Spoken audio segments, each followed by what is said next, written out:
Today I'll be showing you how to set Airbnb discount pricing, how to calculate the best discount using a free spreadsheet, and why setting Airbnb discounts will make you more money.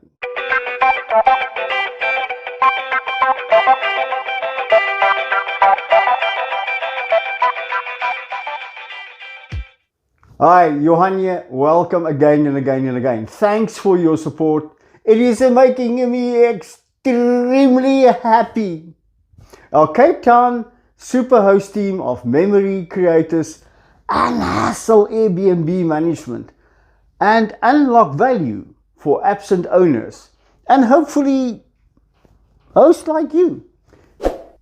Hit the subscribe button, ring the bell, and stay in touch. Many hosts ignore the tools Airbnb gives us to make proper money. No wonder they just plod along. Luckily, you are investing time in your education, and I hope this channel will help you a lot. You may ask, but why give discounts and where to give discounts? The answer is, it is pretty easy. And you'll make a lot more money. I've said it a few times. If you do the custom pricing discounts well. Keep watching, I'll show you proof. But before we start, set discounts not per period, but rather for the open calendar, even peak times, and well in advance. You'll set your Airbnb custom seasonal rates as per my previous video, right here. However, it is critical to have different minimum lengths of stays for different seasons. Next week, we'll show you the how and the why. In previous videos, I've used an example, conservative occupancy of 35%, a rate of $750 per day, and to try and exceed $98,000 per year. As you know, today we will look at how to set and calculate reasonable discounts. Discounts that will increase your income and obviously reduce the changeover cost. But you may say, obviously, what do you mean by obviously? Yes, the longer the stay, the less money and time is spent on changeovers. Easy as that. I'll be using 30.4 average days per month and set discounts for 28 days, 21 days, 14, 7 and 4. There are more options. You should choose the options for your situation. I'll be sharing with you two tables. The one shows the main figures driving the example, and the second one is how to estimate the income per month for various discounts. Let's have a look. Alright, here's our reference table. Annual conservative income we would like to achieve with this example, about $96,000 per year. Our monthly average is about $8,000. Our competitive rate per day, $750. And then we've got the average days in a month, which is 30.4, and then our occupancy at 35%. So we will be using these figures, and I will make a few assumptions.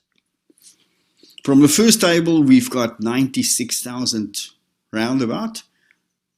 Annual income, we've got about 8,000 per month. We've got a 750 average competitive rate. And we've got 30.4 days per month average. And then we've got a 35% occupancy. Now, if we look at this table, the days stay discount. This one is where the guests stay for 30 days. The days open after the discounted stay, there's 0. And this is one of those oblivious guests. And then we've got a guest who decided to stay for $750 times 30 days. And he's paying $750 per day for the month, which I don't think you're going to get. There's very few guests that will pay you full price for staying for a month. Okay, the last column over here is the average daily rate. Obviously, will this one be $750? Now let's have a look at the first example. The first genuine example is the normal host who is not aware of the discounts. And he just plods along at 30 days and he hopes for the best, and various guests stay, and he runs at 35% of occupancy. And obviously he will make 8,000 and the average will be 750. This is for reference purposes, so this is just the way it is. And then if we start looking down this column, the first one is where you have a 28-day discount. The guest stay for 28 days and you gave him a 50% discount. There's 2 days left and he's paying you for the 28 days 10,500, and it's an average of about 400 per day. But you're already making more than 2,000 bucks more just by giving a proper discount. And then obviously you don't have all the changeovers. If we look at the 21-day discount, you've still got 9 days left that you can still book out. You gave a 40% discount and you can make 9,450. It is just amazing how people don't give discounts. So you're already making more money. And then your average will be about 500 per night. The 40 nights, you're sitting with 7,000. And you still got 16 days left. The 742, and you've got 23 days left. And then the 4 days, you've got 2250. Now, what I would like to also show you is how much money can you potentially make with the days left. The 2 days there, the 9, the 16, the 23, and the 26. Okay, behind this yellow little box that I will reveal now, I just want to show you what's going to happen if, for instance, you still have your 16 days left and you don't get any guys staying long stays. You've got 16 days left, times your 750 that you have your daily rate, times your occupancy is running quite low and say at 0.35, you can still make another, with those 16 days, you can still make another 4,000 bucks. 4,300 bucks, I mean. Now, let me show you all of them together. Over here, we've got 2 days left, and I'm not saying that you're going to book those 2 days out, but there's a potential another 600 bucks. This one, the 9 days left over there, another 2.5, and so forth, and so forth, and so forth. So in total, with each and every one of these, you will make more than the guy who doesn't give a discount. And over here, the averages per day, the average or the average rate per day. You see how low that one is, 400 bucks per night. Many hosts or many owners have said to me in the past, I don't want the low rates. My goodness. Who cares about low rates if you can make that kind of money? Okay, let's move on. Okay. But where do we set the discounts at Airbnb admin area? Let me show you quickly. It's quick. Okay, let's go to Airbnb. Click on pricing. And then go down. And then go to length of stay discounts. Go and edit them. And right at the bottom, you see a drop down. You can select 2 nights discount, 3 nights discount, 4 nights discount, 5, 6, 7, and all the others are already selected. You can even give 5 weeks, 6 weeks, 8 week, 10 week discounts. Now, depending on your own policies, you can go for long stay discounts. And I would really encourage you to use them all. Now, the short stay discounts, you have to use very carefully depending on your situation.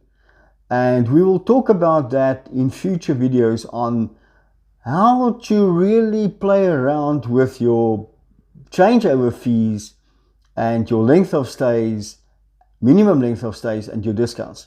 Okay, let's get back to the story. I've In this example, it's a dormant property that we've got. I've selected for a week 10%, for 2 weeks 25%. We can change it to whatever we want to do that. And Airbnb will also give you an indication of what the month will look like. And we just change this to 50% and just see what happens.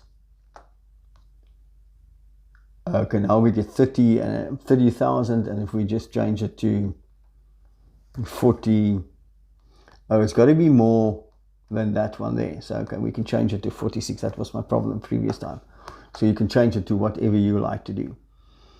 And that is it. As simple as that. Righty. Now you have an idea why Airbnb discounts are critical to your success. You noticed again that discounted Airbnb pricing buys you more occupancy and therefore higher income. See my previous video on occupancy. Now, all you have to do is download the free spreadsheet for subscribers or use your own. Then set the discounts up within Airbnb and do it today. Get the next week's minimum length of stay video. It's important. And if you want access to all the tips, the spreadsheets I've used, see the link below. Have fun. Johan Horak. Again and again and again. Earn trust, earn trust, earn trust. Then you can worry about the rest. Seth Godin.